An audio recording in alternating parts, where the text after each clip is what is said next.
আসসালামু আলাইকুম, কেমন আছেন সবাই? আশা করি সবাই অনেক ভালো আছেন। আলহামদুলিল্লাহ আমিও ভালো আছি। এত সুন্দর পুডিংটা কিভাবে বানালাম আপনাদের সাথে শেয়ার করব আজকে। অল্প উপকরণ দিয়ে বানানো যায় এই মজাদার পুডিংটা।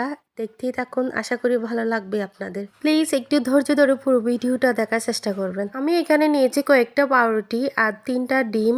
হাফ লিটার দুধকে একটু ঘন করে নিয়েছি আর নিয়েছি পরিমাণ মতো চিনি। এবার চিনিটাকে ক্যারামেল করে নিব। ক্যারামেলটা খুব সাবধানে করতে হবে যাতে নিচে পুড়ে না যায়। পুড়ে গেলে কিন্তু পুডিংটা ভালো হবে না, খেতে একদমই বাজে লাগবে। এই তো ক্যারামেলটা তৈরি হয়ে গেল। এবার আমি পাউরুটিগুলোকে একটু ছিঁড়ে নিলাম। এবার আলাদা বাটিতে আমি ডিমগুলোকে একটু ফেটে নিচ্ছি। ডিমগুলো ফেটে নিলে ভিতরে যে সাদা অংশটা থাকে এটা কিন্তু একদমই মিশে যায়। এই কাজটা কিন্তু খুব আস্তে ধীরে করতে হবে। এবার আমি দিয়ে দিলাম এখানে চিনিটা দিয়ে ভালোভাবে একটু গুলিয়ে নিব যাতে ডিমের মিশ্রণের সাথে চিনিটা ভালোভাবে মিশে যায়। এই তো ডিমের মিশ্রণটা সম্পূর্ণ রেডি হয়ে গেছে। এবার আমি এটা পাউরুটিতে দিয়ে দেব। সম্পূর্ণ মিশ্রণটা দেওয়ার পর এবার আমি দিয়ে দেব জাল করা দুধগুলো দেওয়া হয়ে গেলে আমি এটাকে ভালোভাবে একটু ফেটে নেব যাতে সব মিশ্রণ একসাথে মিশে যায়। এই পর্যায়ে কিন্তু আস্তে ধীরে খুব সময় ধরে ধৈর্য ধরে কিন্তু এই কাজটা করতে হবে।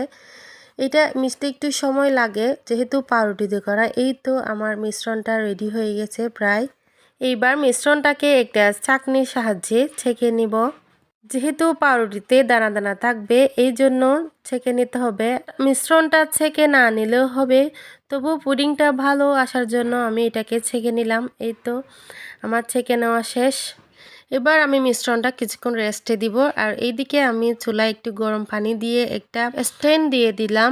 এবার দিয়ে দিলাম সেই ডিমের পুডিংয়ের মোল্ড। এই মোল্ডটার সাইজ হচ্ছে 6 ইঞ্চি। মোল্ডের উপরে দিয়ে দিলাম ছোট্ট একটা ঢাকনা, আবার উপর থেকে দিয়ে দিলাম ফ্রাই প্যানের ঢাকনা। আমি এটাকে 30 মিনিট জাল করে নিব। 30 মিনিটের মধ্যে সম্পূর্ণ পুডিংটা হয়ে যাবে মাশাল্লাহ।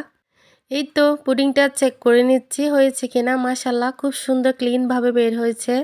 আমি কাঁটা চামচ দিয়ে দেখলাম, আপনারা চাইলে কাঠি দিয়েও দেখতে পারেন। চুলা থেকে নামানোর পর 3 ঘন্টা আমি এটাকে নর্মাল ফ্রিজে রেখেছি। এইবার ছুরির সাহায্যে পুডিংটাকে চারিদিক দিকে ঘুরিয়ে ঘুরিয়ে এটাকে বের করে নিব আর প্লেটের মধ্যে সুন্দর করে পুডিংটাকে সাজিয়ে নিব। এই তো মাশাল্লাহ কত সুন্দর হয়েছে পুডিংটা।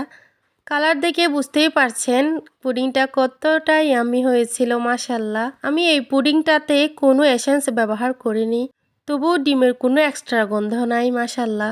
খেতে দারুণ হয়েছিল। আপনারাও এইভাবে ট্রাই করতে পারেন, আশা করি ভালো লাগবে আজকের রেসিপিটা।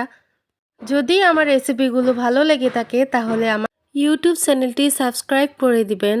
যারা অলরেডি সাবস্ক্রাইব করেছেন তাদেরকে অসংখ্য অসংখ্য ধন্যবাদ। সবাই সুস্থ থাকবেন, ভালো থাকবেন আর আমার পরিবারের জন্য দোয়া করবেন। আল্লাহ হাফেজ।